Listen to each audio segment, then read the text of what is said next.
Well, we can have environmental competitions, having the greenest building in a city, having the greenest city in a country, having the greenest country on the planet. That kind of mentality that, yeah, we can do this, and we're proud of it. We're proud that we're green here, and make that the incentive to go ahead, rather than waiting for governments to come down from the top and say, you're going to do this. This is a mandate. The Rational View is a weekly series hosted by me, Dr. Alan Scott, providing a rational, evidence-based perspective on important societal issues. Produced by Soapbox Media. The world needs evidence-based public policy now more than ever. Making the right decisions should not be partisan politics.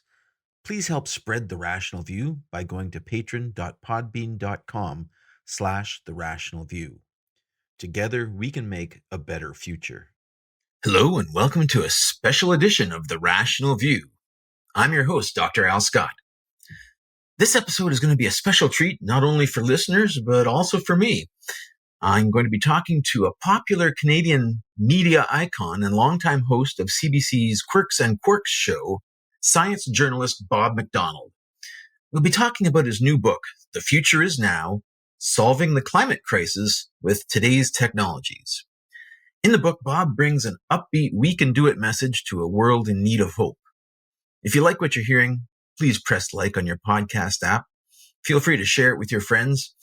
And if you'd like to come chat with me on our Facebook group, The Rational View, I'd love to hear from you. Bob McDonald has been the host of CBC Radio's Quirks and Quarks for over 30 years. He's a regular science commentator on CBC News and a science correspondent for CBC TV's The National. His previous book, Measuring the Earth with a Stick, was shortlisted for the Canadian Science Writers Association Book Award.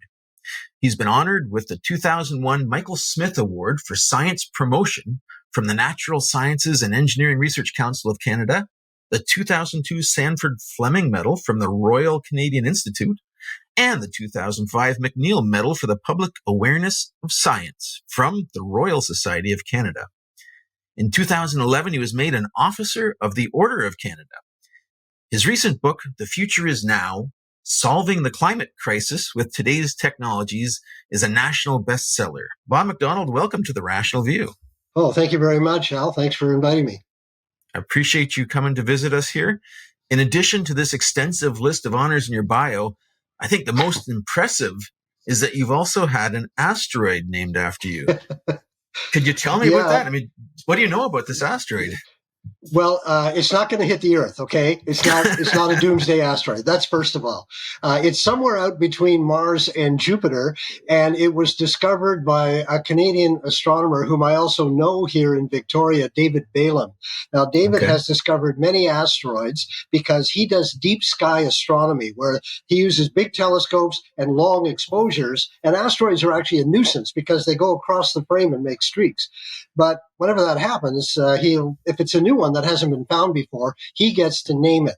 Unlike comets, he can't name it after himself, so he names it after friends, and he calls it "rocking his friends."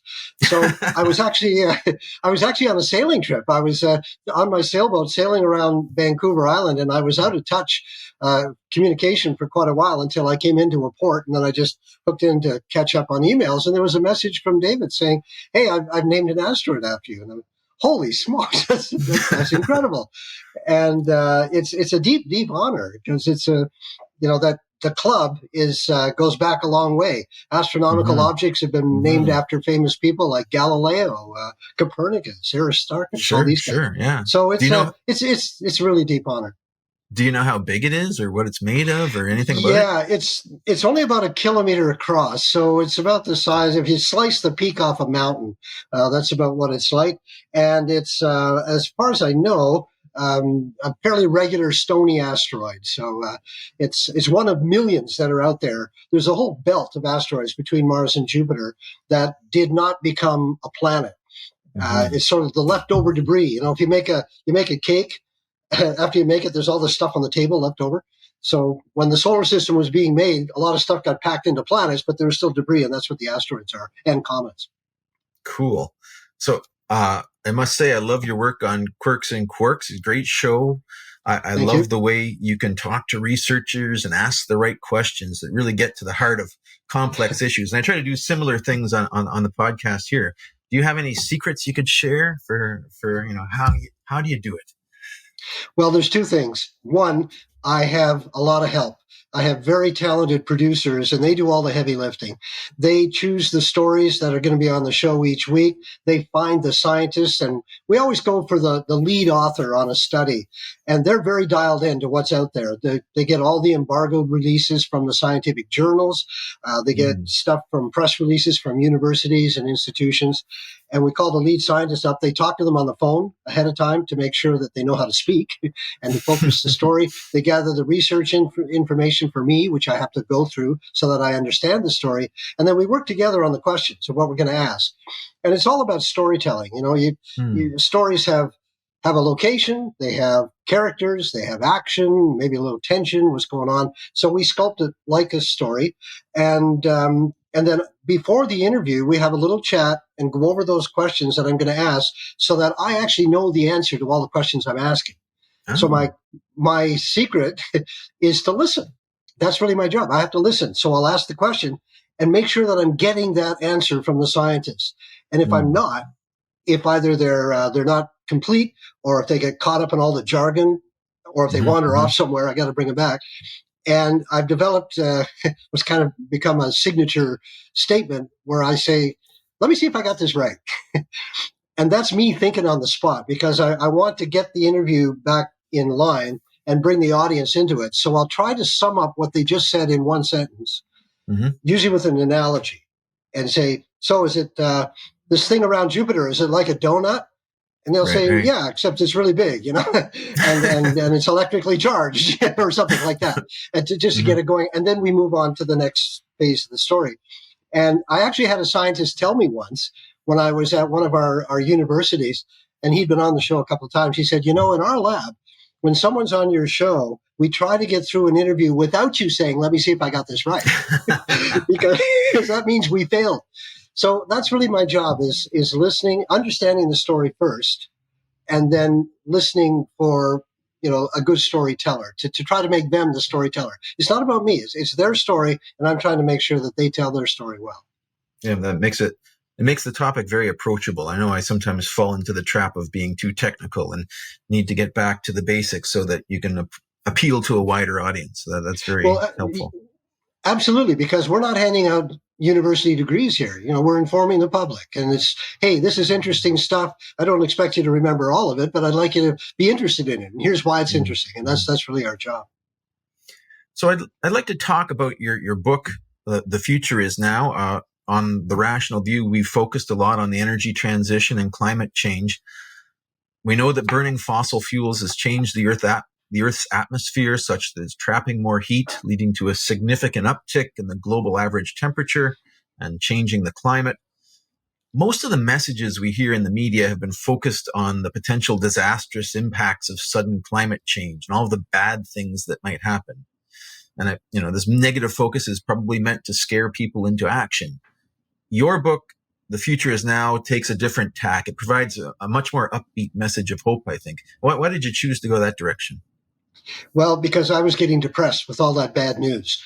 And I've been reporting on that bad news for a very long time. In fact, my first job at the CBC was to do a 1-hour documentary on climate change in 1977. 1977. Wow.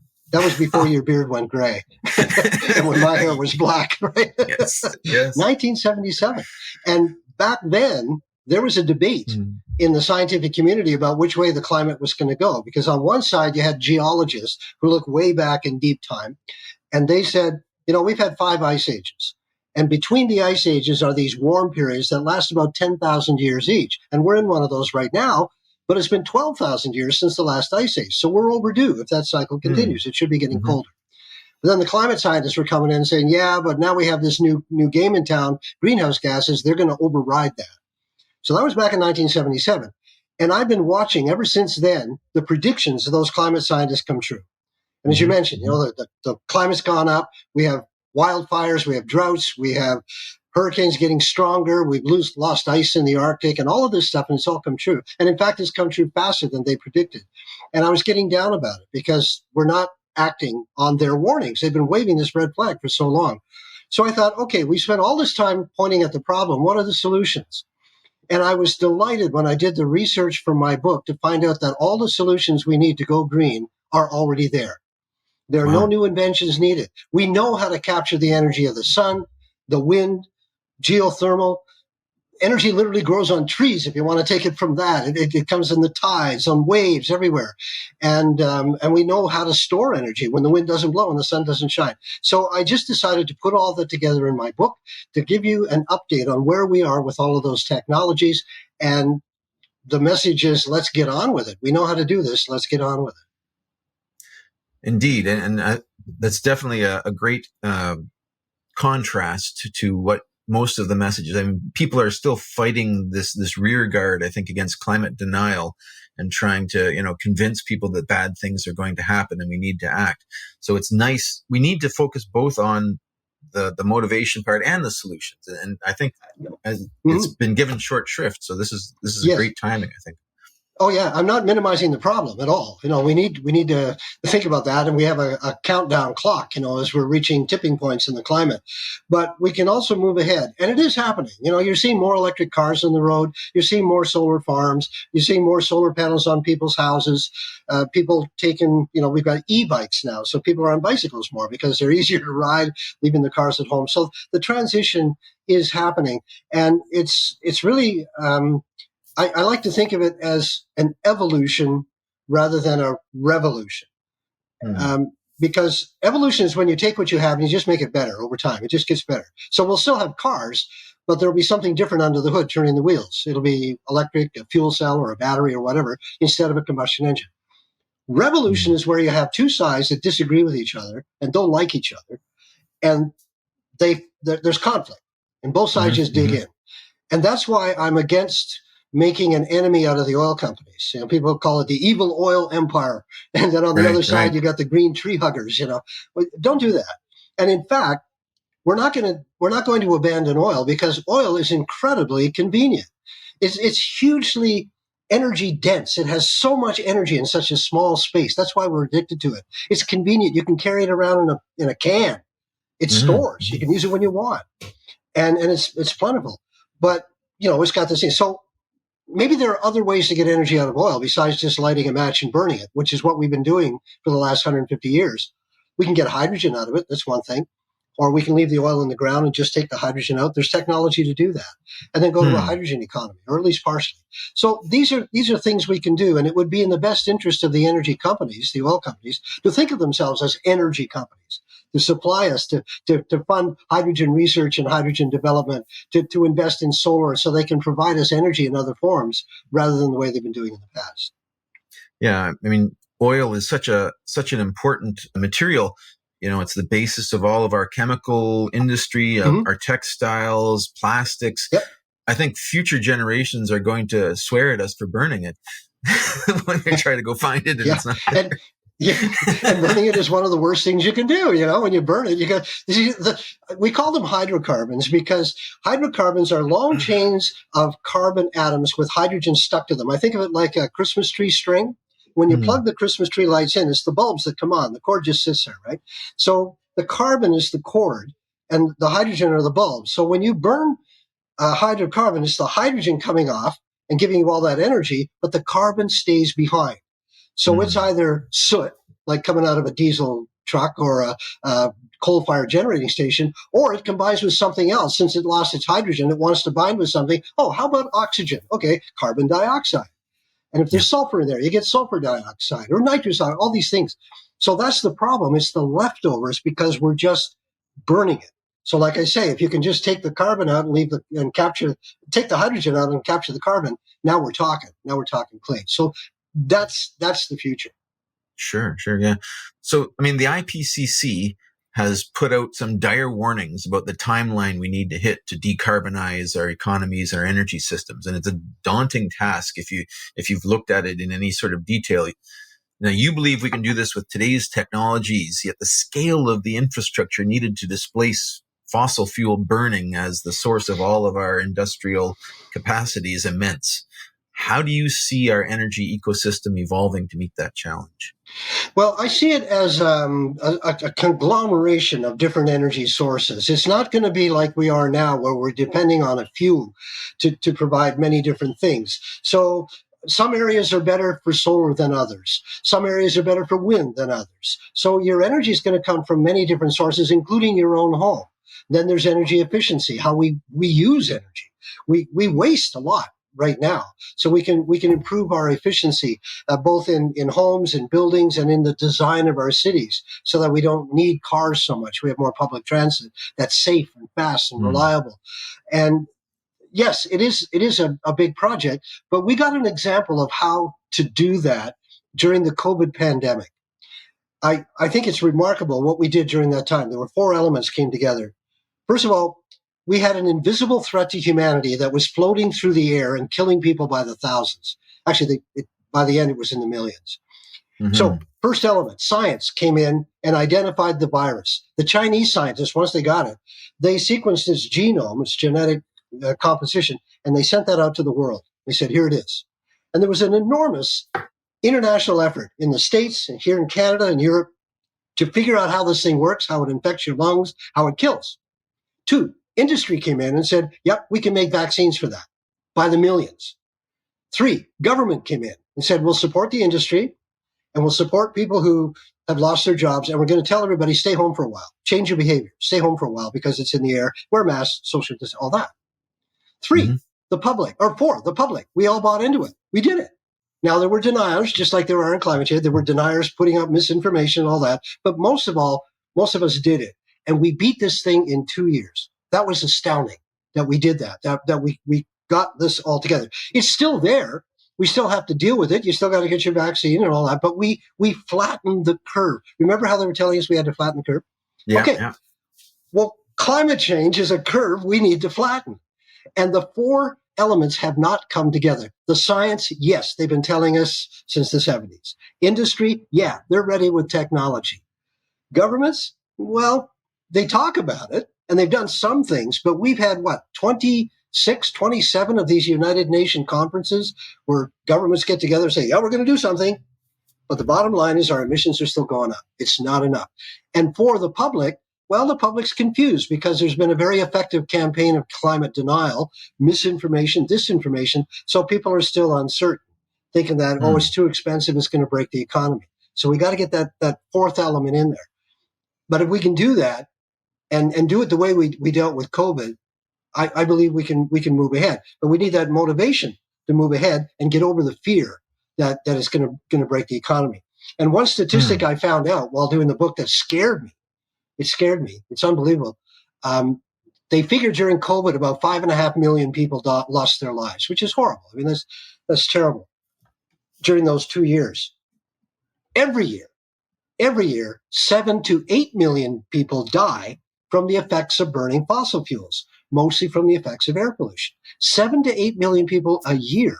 And we just let that go. So in other words, twice as many people died from fossil fuels as died from COVID during the same time. And we don't talk about that. So the need, it's not just a climate issue. It's a human health issue. It's like, let's get on with it. Let's move it. The question is the motivation, right? I mean, I think this is why you get so many doom and gloom messages, because people are trying to motivate you with fear, right? This is a horrible thing. People are dying. We need to get the fear. But I think a lot of people are catatonic because the pathway isn't been clearly spelled out for them. Like, what do I do? I'm afraid, but I can't do anything. You're absolutely right. And that's why we need better communication from journalists like me to point to these solutions and say, here's how it goes. And there are a number of different pathways to do that. I believe the change is going to come from the ground up. Everyone I have talked to who has put solar panels on their home loves it. They say, I've got more electricity than I know what to do with. And there's a phenomenon called the neighborhood effect, where you get one person does that on their home, and then they tell their neighbors, my electricity bill has gone almost to zero. And I've got an electric car that I charge with my house. So I'm driving for free now. And then the neighbor says, holy smokes, I want that. So then they get it. Then the next thing you know, the whole neighborhood has solar panel because it just went by word of mouth. It's a good idea. Mm-hmm. And when you think about it from an economic point of view, well, people who adopt green technology usually get a payback within 5 years or so. The upfront cost might look high, but then when you look at it long term, you're getting your payback. People who are providing green energy are providing jobs and income. So it's a win-win situation. And the green sector is one of the fastest growing sectors of the economy.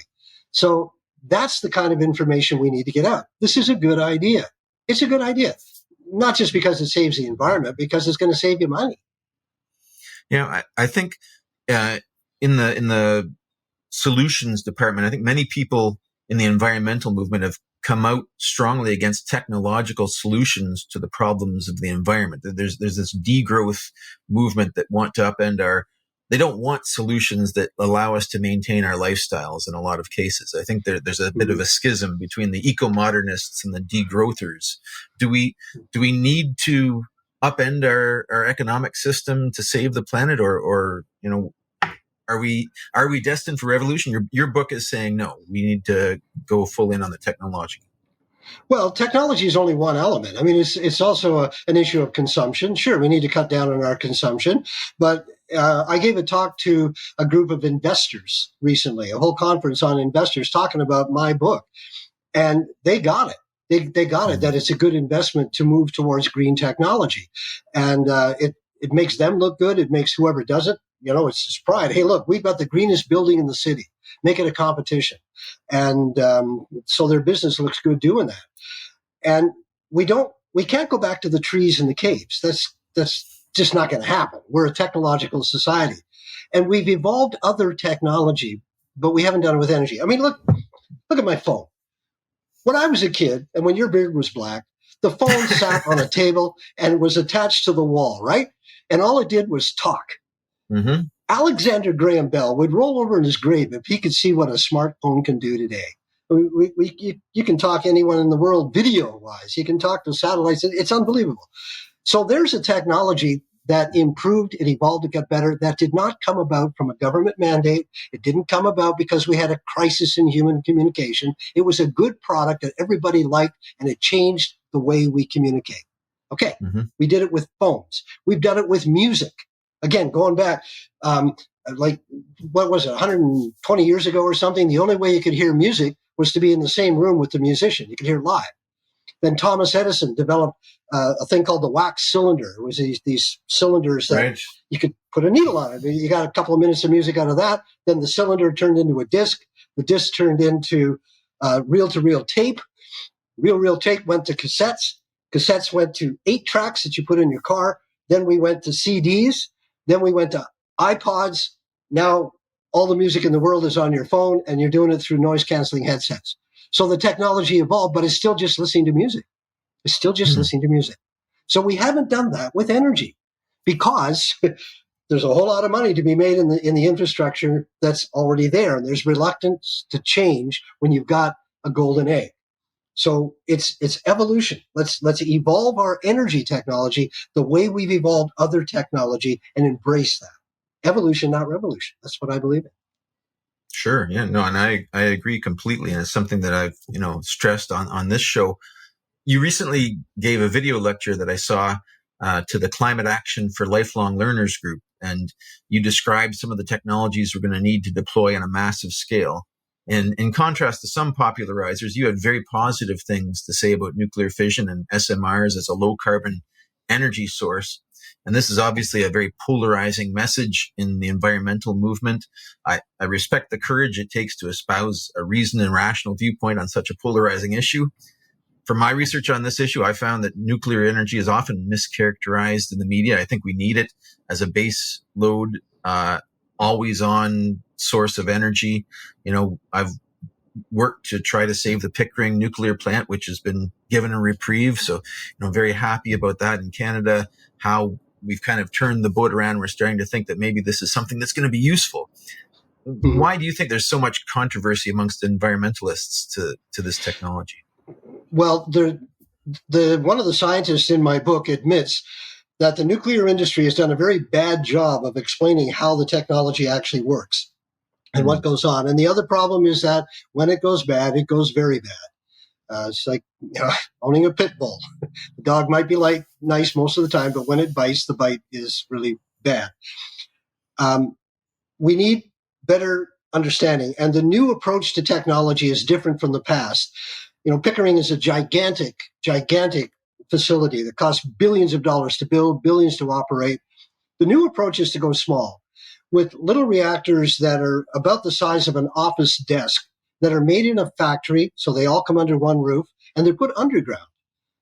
And one of them can run a small town. And these would be ideal for our northern communities that are currently running on diesel generators. So they're underground, you don't touch them. They can't melt down because the fuel in some of them is already liquid. And they can take very high temperatures, and they have fail-safe systems in them. So that's the future, is to go small nuclear. And this is modeled on the kind of small nuclear reactors that have been powering aircraft carriers, submarines, and Russian icebreakers for decades. You think about an aircraft carrier, you've got, 3,000 or 4,000 people? It's a floating city with a nuclear reactor right in the middle of it. Yep. And they have an incredible safety record. And in terms of the information, nuclear waste is really nasty stuff, no question. But we know where every gram of it is, and it's all under lock and key. And the volume of it is incredibly small. Here in Canada, the total amount of nuclear waste that we have on site, on our reactors and where our reactors are, I was told it's one hockey rink in area, one telephone pole high. That's it. Now you compare that to the billions of tons of carbon that we blow into the atmosphere out of all the tailpipes and all the smokestacks around the world every year. So we can deal with that yes, it's nasty stuff, but we can contain it, we can store it, we can keep it under control, under lock and key. So it's all about perspective. Every energy source has some impact on the environment. You got to look at that, and you got to trade it off compared to what we're doing now. And if you don't mind me rambling a bit, think about what goes into making a liter of gasoline. Yeah, a liter of gasoline. We don't think about what it took to make that. But here in Canada, one route to get a liter of gasoline, you start out in northern Alberta or Saskatchewan drilling for natural gas, which takes energy to do and has emissions, just the process itself. That natural gas is pumped to Fort McMurray, Alberta, where it is burned to heat up the sand to get the oil out of the oil sands. Then that oil, mixed with chemicals to make it flow better, is piped to Houston, Texas, thousands of kilometers. And all along the way are these big pumping stations to keep it moving that are run by natural gas. More emissions. When it gets to Houston, more natural gas is burned to heat the bitumen up to get crude oil, bulk oil, diesel, gasoline, plastic product, whatever, all the other things that we get out of gas. Sure. Then that has to be shipped back up to Canada, distributed to all the gas stations before you even put it in your car. And then when you put it in your car just blows it through the engine and out into the air. How many emissions were involved in that? And we know what that's doing. So that's the scale of what we're doing now. So when you talk about the difficulties of making a transition to a green, it's going to take energy, it's going to cost us. But compared to what we're doing now and the impact on the planet, it's minimal, including nuclear. So let's have these kinds of discussions. And it's part of the process to talk about this stuff, to make it open and make intelligent decisions rather than just argue about, no, it can't be done. Nuclear is bad, period. If you become absolute like that, nothing happens. Mm-hmm. I like your point about the nuclear waste. We know exactly where all of it is, and every gram of it. It's not a level playing field, and people don't realize that. There's a bit of a radiophobia thing. I think that when the word nuclear happens, people shut off their brains. If they say, "Oh, nuclear is too expensive," what about the waste? Well, the fact is that it's expensive because we keep it and we store it. If we were allowed to blow all the nuclear waste into the atmosphere and kill 8 million people a year, it might be a lot cheaper. Yeah. Well, the other thing about nuclear is that it is incredibly dense. I talked about how dense oil is and fossil fuels. Nuclear is way, way more dense than that. You could run your house for a year on nuclear fuel pellets that are equal in size to 4 penlight batteries. 4 penlight, that's how much energy is in nuclear. It's unbelievably dense. Wow. There was a funny story told to me by one of my colleagues at the CBC. This was years ago. He got invited to go to the North Pole on one of our Canadian icebreakers. Oh, and cool. they had to bash their way through the ice, to get up there. And when they got to the North Pole, there was a Russian nuclear-powered icebreaker up there waiting for them. Because there's a bit of territorial thing going on over who owns the North Pole, right? Well, the Russian breaker was gigantic compared to the Canadian one. And the Russian captain invited the Canadians over for dinner. And during dinner, the Russian asked his Canadian counterpart, he said, how many tons of diesel fuel you burned to get here? And the Canadian told him, how many tons he had burned. And the Russian went, I think we burned a few grams of uranium. And he was right. Yeah. He's right. A few grams of uranium got them to the North Pole, where tons of diesel get the oil. So nuclear has so many benefits for it. It's dense. As you said, it's 24/7. It's carbon free. And yep, it's got this byproduct that we have to deal with, but that's manageable. So let's rethink nuclear. Mm-hmm, mm-hmm. Thank you for that message. I want to look a little bit about other technologies. I know the IPCC has produced representative pathways to stabilize the climate. And some of these technologies include carbon capture and storage. And currently, these technologies would be very expensive to scale to the sort of necessary levels we need to draw any significant carbon back out of the atmosphere. However, there are some relatively cheap ways to put a Band-Aid on global warming by, say, distributing aerosols in the stratosphere, doing these geoengineering methods to try to decrease the sun's energy. What do you think of these options? These are kind of more, Band-Aids or Yeah. What do you think? Yeah, they're called end of pipe solutions. So you're not getting to the source. You got a factory that's polluting a river, and there's a pipe coming out that's dumping stuff. So you go to the end of the pipe and you try to capture the gunk that's coming out of the pipe, rather than tell the factory, "Don't do that." Clean up your act. So carbon capture and storage, it's not a new technology, and Canada does that. The difficulty with it up to this point is that carbon that's captured and pumped back underground is used for what's called enhanced oil recovery. They use the carbon dioxide to push more oil out of another well. You've got two wells. You put carbon down one and the oil comes up the other. So you're not gaining anything there, because you're going to be burning new oil with that. You got to put it down and keep it down. The problem is, if you put it down and leave it there, there's no economic incentive to do that. You're not making money. You're just putting away your garbage. Whereas the recovery, you're getting a new product out of it. So that's why it's expensive. However, there are some projects in Canada that are doing that. But the oil companies like it because it allows them to get more oil out of the ground. Putting aerosols in the atmosphere, there's a Canadian who's one of the world experts on that, David Keith at Harvard University, and he's been looking at it. Yeah, it would, again, take an enormous effort, because the Earth's atmosphere is so large. It would take thousands of airplanes flying high up in the stratosphere to distribute this stuff. And in a way, we're playing with the Earth's atmosphere, and we're already doing that. This climate change is an uncontrolled experiment where we've already manipulated the atmosphere, and some of the consequences of that are surprising us. And we're seeing these feedback loops that happen with the ocean and all this stuff. So I don't think it's very wise to try another experiment in the atmosphere to do that. Let's get to the source.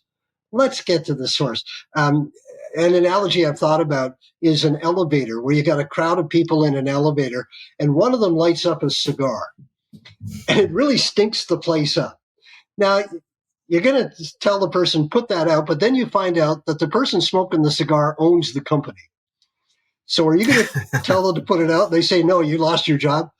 Well, you got a couple of solutions. You could try turning on a fan to try to pull the smoke out, or you could take some air spray, some air freshener, spray that around to try to make it smell better. But you're not getting to the person because you're afraid of them, because you might lose your job. So we've got this big elephant in the room that's threatening. You take us down, we're going to take the economy with you, kind of thing. Let's not do that. Let's negotiate. Let's work with the fossil fuel companies and say, let's all move together and cooperate. You talk about working with the oil companies, but these are the sort of things they propose, are the end of pipe solutions. When they're given subsidies, they say, okay, I'm going to have these fans blow air over coolers, and I'm going to pull the CO2 out this way and pump it down. And I've looked at the early results that they've been publicizing from these things, and I think they're 3% efficient in terms of carbon dioxide captures. In other words, they burn 100 tons of CO2 to capture 3 tons or capture 103 tons from the air. Yeah, I know. The numbers are unbelievable. You know, the amount that we're putting into the air, gigatons, it's hard to get your head around that. And also how much energy we burn every year. One of the things I talk about in my book is how many joules of energy are in a barrel of oil. A joule is a unit of work, like how much work that can do. And it's something like 6 billion, I think, which is hard to get your head around. But a mathematician did a calculation on the Great Pyramids of Egypt, saying, okay, how many joules did it take to build the pyramids? And it's based on how much the stones weigh and how high they had to be raised.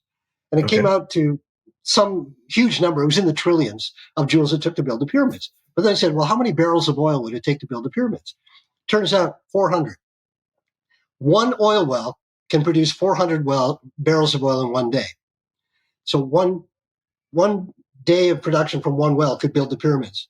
Wow. So when you add up how much energy we burn every year, all of us, we burn 2 million pyramids worth of oil every year. That's unbelievable. Or not just oil, but energy, overall energy. 2 million pyramids a year. It took the ancients 20 years to do it once.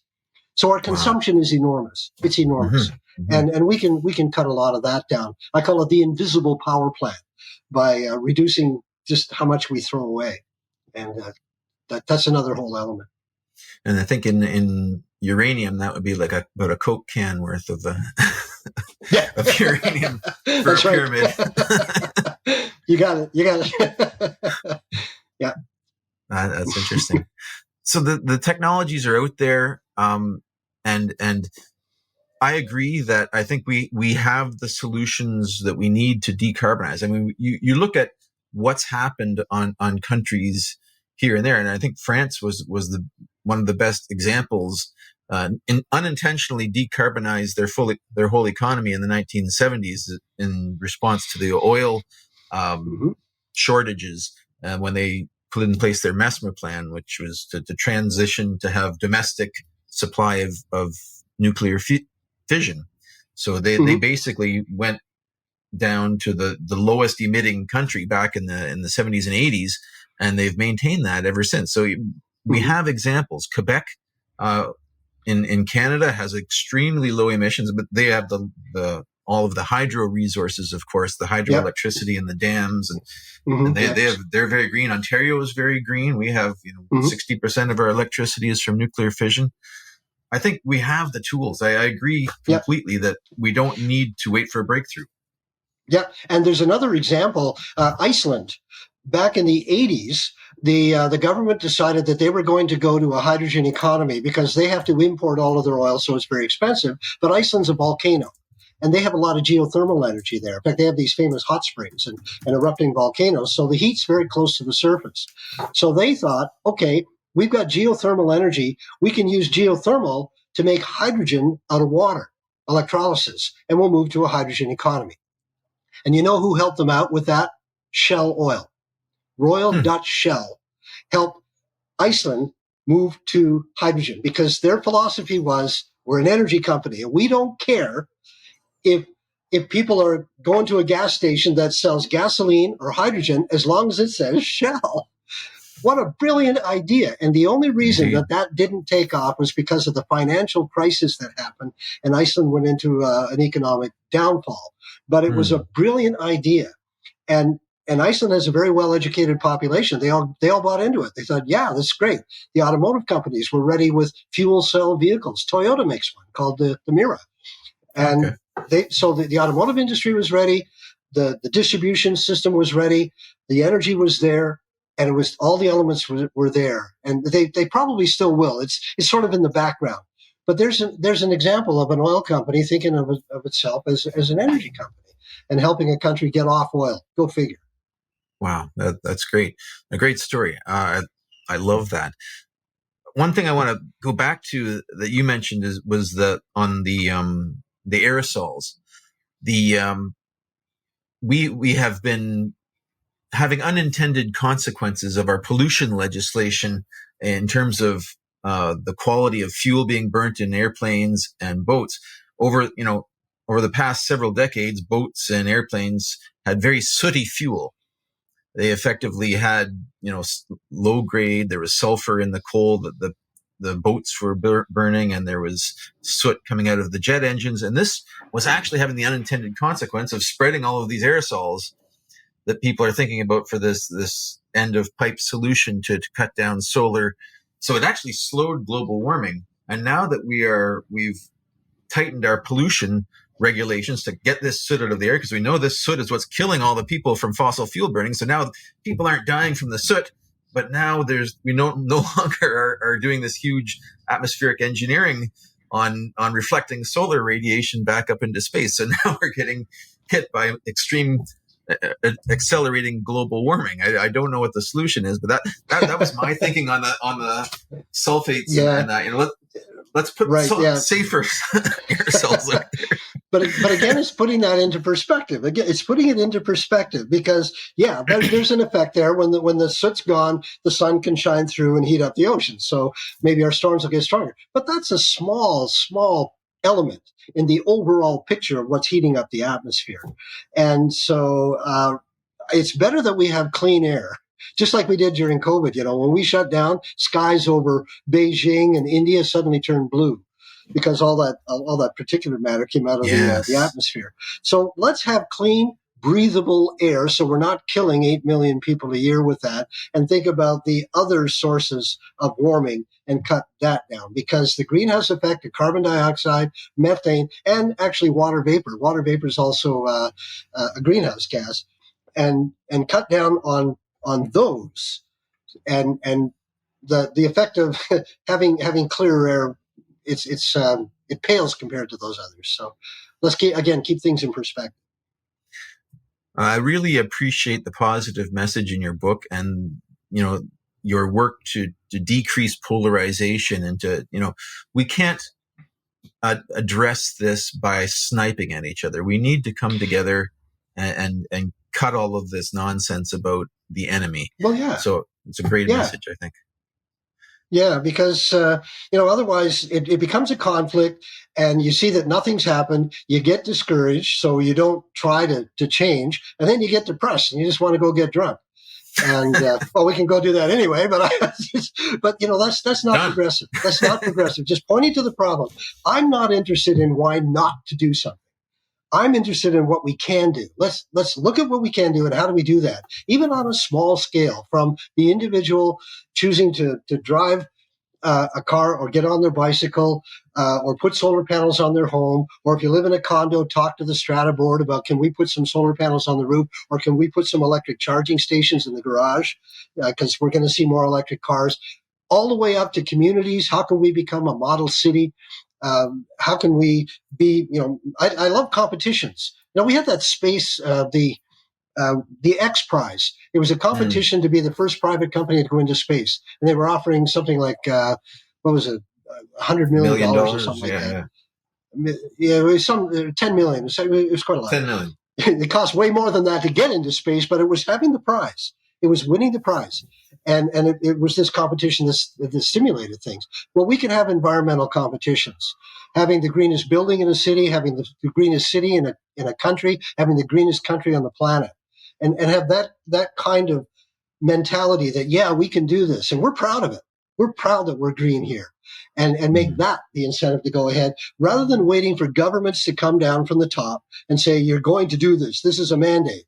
We know what happens when governments put out mandates. You get truckers in Ottawa. You get people protesting in the street saying, don't infringe on my freedom. But if you say, that's why I don't think the change is going to come from the top down. I think it's going to come from the bottom up. The politicians notice when people are doing things, when there's a change happening.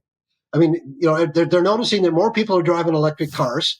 People like electric cars, so that the auto manufacturers are now all coming out with them, and the government's going, okay, let's build a battery plant. We'll support that. Great. That's what governments do. Governments should be putting in infrastructure for charging stations so you can drive across the country. That's where the government's role is, but not mandating from the top down. We're going to change, but supporting the change that does happen.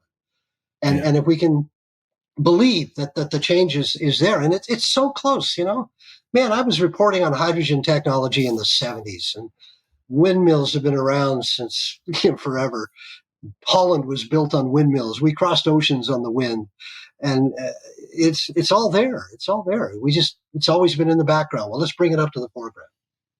Yeah, no, I agree, and I've always advocated for like going towards that Star Trek future where we can all have all the energy that we need at our fingertips. The solutions exist.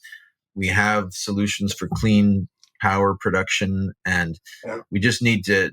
I think we need to show a little bit as popularizers, as people doing outreach. We need to show a picture of what this could look like, and and there are competing visions out there, and so we need to show the clear pathways and maybe come together a little bit more on how to get there. Oh, well, sure. And the pathways, plural, are very clear. And if you go to other countries, you see how far ahead they are than Canada. Denmark is putting a lot of effort into wind technology, offshore wind. They've got these giant turbines now that are twice the height of the Peace Tower in Ottawa. They're almost the height of the Eiffel Tower. There's these giant things. One turn of the blade can run a house for 2 days. I mean, they're putting out enormous amounts of power, but they're putting them offshore. Scotland is investing a lot in tidal energy. Other countries, I was in Africa recently, just a few weeks ago. I was in Tanzania, and even there, a developing country where a lot of houses barely have running water, but those that do have water, they store it on the roof of the building in a black container so that the sunlight heats it. So they have natural hot water. How smart. I mean, it's simple. Turn your water tank black and put it on the roof. Well, what a simple solution. And there are lots of simple solutions like that can cut down on our energy consumption so that not everything is coming from the wall socket. And that's the kind of thinking that we need. And we're going to rethink where our energy comes from. We're going to rethink how we use energy to be more efficient about it. And that's going to be the future. And there'll come a time when people will be looking back. I see museums with cars with combustion engines in them. And as for a daily demonstration for 5 minutes, they'll start up one of these cars. And people are sitting there going, God, listen to that thing. It's going, bah, bah, bah, bah, bah, bah, bah, bah, bah, bah. And all the crap coming out. Look, God, it smells. People drove those? Holy cow. And, they'll be looking at the big coal-fired generating stations and, wow, they actually built those things. That's amazing. So we'll have an energy future that's going to be multifaceted. And another thing that also I found interesting when doing the research for the book is that it's not going to be as obvious. It's not going to be as obvious. There's a lot of research in solar energy now. You think of solar panels as the big black things on the roof or these huge big farms that take up land. And the criticism there is that land could be used for growing food. Well, there's another class of materials. They're called perovskites, and they can be made into very, very thin films. And so thin you can see through them.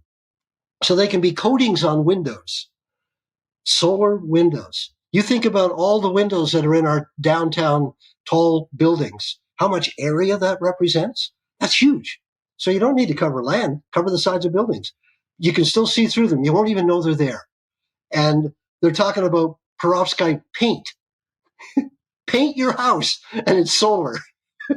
And the other idea I thought was really cool, paint the inside of your house with perovskite paint so that when you turn on your lights, the paint will absorb some of that light and turn it back into electricity.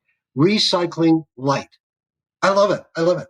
So things like solar will be incorporated into the architecture of the building. You won't even know it's there. But yet buildings will be more efficient and cutting down because they'll be incorporating the free energy that's all around us. It's quite a vision. I worry sometimes about the amount of manufacturing that we're going to need to put all these new technologies out. Looking at some of the projections for these low density energy sources, you really need to put a lot of materials through the mining and production processing grist mill, as it were, to get it out. So I think there's got to be some optimum balance in terms of the mix of technologies that we use for an industrial society. We need a good energy return on investment. the Sure. idea of harvesting stray light from your light bulbs is great if you can do it with a very cheap solution, right? And perhaps paint is Absolutely. the way to do that. Yep, and there's a thing called the Valley of Death, where a great idea in a laboratory looks like it's going to work, and then you try to scale it up, and then economically it doesn't work. But we need that kind of innovative thinking. We need the young people in our universities and engineering schools to think about stuff like that and try them. I have a whole chapter called "Great Idea, But," and it's about these kooky ideas, but they didn't work, but they were great ideas anyway. So we need that kind of innovative thinking, so that so that we can move ahead. Yeah. And when it comes to things like manufacturing, one of the things I'm hearing now, which really bothers me, people talk about the mining of lithium and cobalt for batteries. Well, one, there's a lot of research into finding other materials for batteries besides those.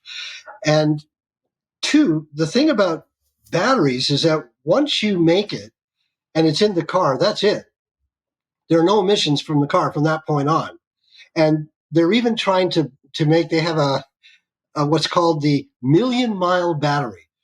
And it's a battery that would last it won't go on one charge that far, but you can use it for 1,000,000 miles, which is way beyond the lifetime of most cars.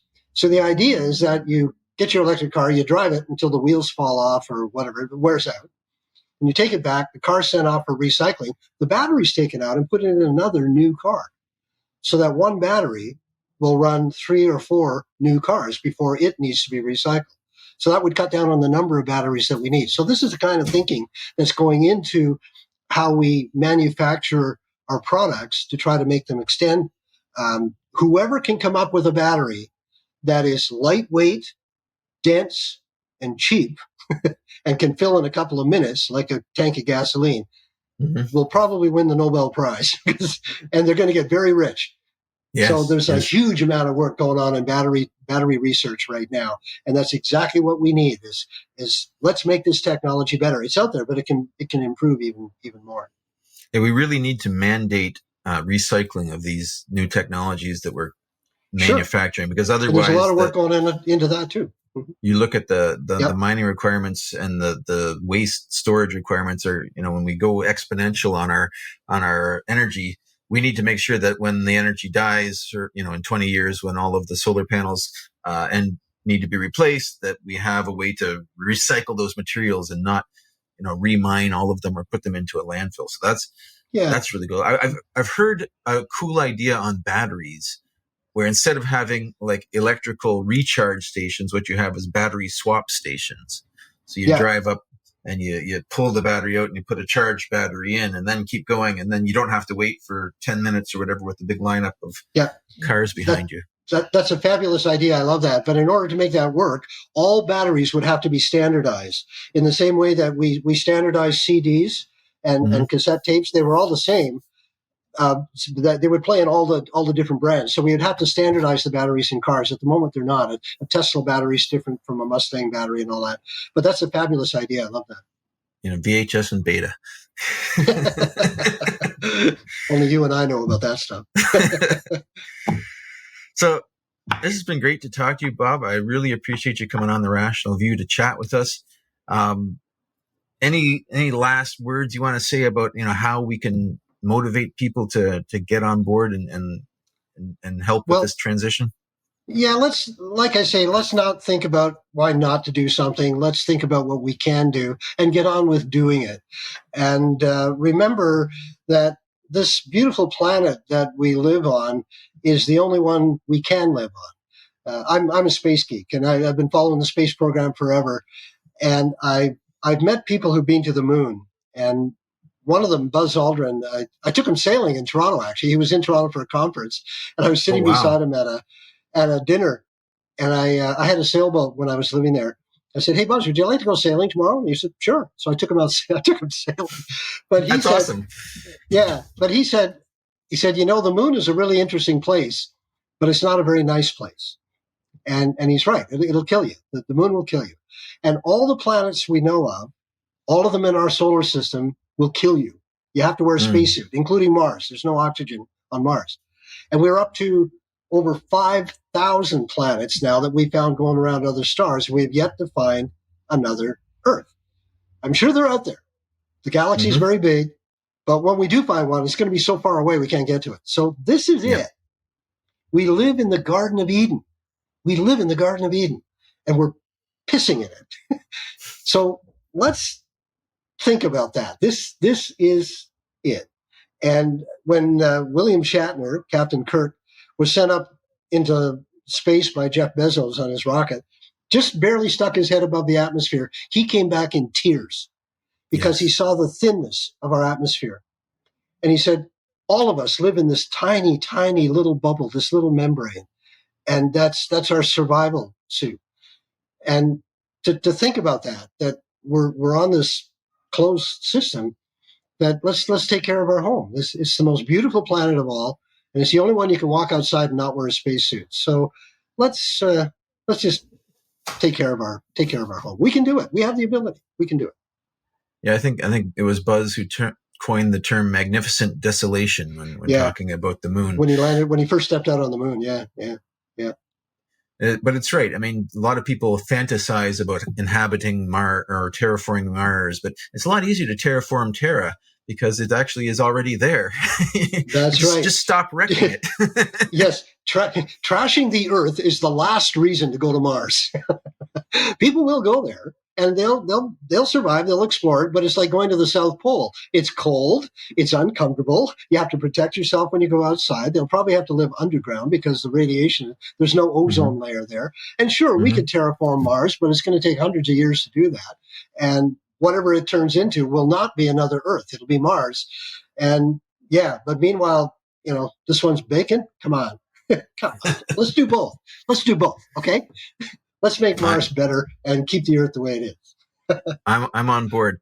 So one last question for you: science fiction or fantasy? Are you a Star Wars or Star Trek?